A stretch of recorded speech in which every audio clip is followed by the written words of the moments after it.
Hello बच्चों, let's read this question.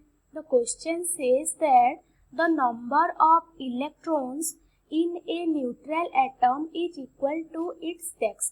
तो बच्चों यहाँ पे क्वेश्चन क्या पूछ रहा है? क्वेश्चन पूछ रहा है एक न्यूट्रल एटम में जो नंबर ऑफ इलेक्ट्रॉन होता है वो किसके बराबर होता है। तो बच्चों हम क्वेश्चन के हिसाब से यहाँ पे की कॉन्सेप्ट क्या हो जाएगा, यहाँ पे हमारा की कॉन्सेप्ट हो जाएगा structure of an atom. Structure of an atom यहाँ पे हमारा क्या हो जाएगा, की कॉन्सेप्ट हो जाएगा। तो बच्चों हम जानते हैं जो एटम होता है, एटम जो होता है वहाँ पे क्या होता है, इनसाइड में क्या होता है, एटम का इनसाइड में न्यूक्लियस प्रेजेंट होता है। और ये न्यूक्लियस किस किस से लेके बनी हुई होती है, न्यूक्लियस में क्या होता है, प्रोटॉन्स एंड न्यूट्रॉन्स पाए जाते हैं। प्रोटॉन्स एंड न्यूट्रॉन्स यहाँ पे क्या होता है, न्यूक्लियस में प्रेजेंट होता है। और ये हमारा जो प्रोटॉन्स एंड न्यूट्रॉन्स होते हैं उसको हम बोल सकते हैं न्यूक्लियॉन्स भी बोल सकते हैं। तो यहाँ पे हम लिख सकते हैं total number of protons plus neutrons equals to, इसको कलेक्टिवली न्यूक्लियॉन्स बोला जाता है, न्यूक्लियॉन्स बोला जाता है। नेक्स्ट बच्चों यहाँ पे क्या होता है, जो न्यूक्लियस होता है उसको चारों ओर क्या होता है, इलेक्ट्रॉन रिवॉल्व करता है। आउटसाइड द न्यूक्लियस क्या होता है, आउटसाइड द न्यूक्लियस क्या होता है, हमारा इलेक्ट्रॉन प्रेजेंट होता है। और ये जो इलेक्ट्रॉन होता है वो हमारा क्या होता है, इलेक्ट्रॉन हमारा न्यूक्लियस के चारों ओर रिवॉल्व करता है। इलेक्ट्रॉन रिवॉल्व अराउंड न्यूक्लियस, ये इलेक्ट्रॉन के चारों ओर रिवॉल्व करता है इन ए ऑर्बिट, ये एक पार्टिकुलर ऑर्बिट में क्या करता है, रिवॉल्व करता है। अब बच्चों हम जानते हैं नंबर ऑफ इलेक्ट्रॉन कितने होते हैं। सपोज बच्चों हम एक नॉर्मली जनरली एक यहाँ पे एलिमेंट ले लेंगे XZA। तो बच्चों यहाँ पे X क्या है, X यहाँ पे है सिंबल ऑफ एलिमेंट, X हो जाएगा यहाँ पे symbol of element.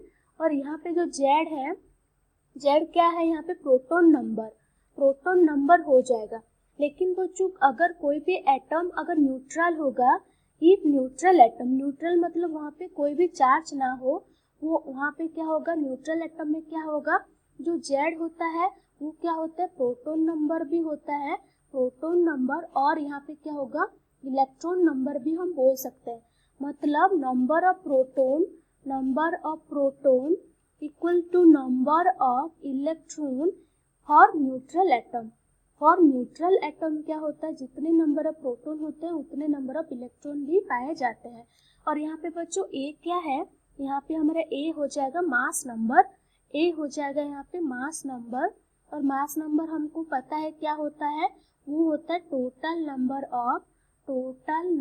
Of protons plus neutrons, total number of protons plus neutrons हो जाएगा, यहाँ पे हमारा मास नंबर हो जाएगा। बच्चों हम एक एग्जांपल लेके क्वेश्चन को सॉल्व करते हैं। सपोज हमारा एग्जांपल हो जाएगा ऑक्सीजन 816। तो बच्चों यहाँ पे क्या है, मास नंबर क्या है, 16 है। और यहाँ पे Z क्या है, 8 यहाँ पे नंबर ऑफ प्रोटॉन है। और यहाँ पे क्या हो जाएगा, नंबर ऑफ इलेक्ट्रॉन क्या हो जाएगा, 8 हो जाएगा। नंबर ऑफ प्रोटॉन भी क्या हो जाएगा, 8 हो जाएगा। और न्यूट्रॉन क्या होता है, मास नंबर, न्यूट्रॉन हमारा हो जाता है mass number minus number of proton होता है, नंबर ऑफ प्रोटॉन। यहाँ पे न्यूट्रॉन क्या हो जाएगा, 16 माइनस 8 बराबर 8। तो बच्चों ये एक न्यूट्रल एटम है, इसलिए यहाँ पे नंबर ऑफ प्रोटॉन जितना है नंबर ऑफ इलेक्ट्रॉन भी उतना है। बच्चों क्वेश्चन पे आते हैं। क्वेश्चन पूछ रहा था कि the number of electrons in a neutral atom is equal to it, हमको पता है वो कितना होता है, नंबर ऑफ प्रोटॉन के बराबर होता है, equal to its proton number हम बोल सकते हैं। आई होप यू, यहाँ पे क्या है, हमारा जो फाइनल आंसर हो जाएगा, क्या हो जाएगा, नंबर ऑफ इलेक्ट्रॉन्स बराबर number of proton in a neutral atom. I hope you understood it well. Best of luck. Thank you.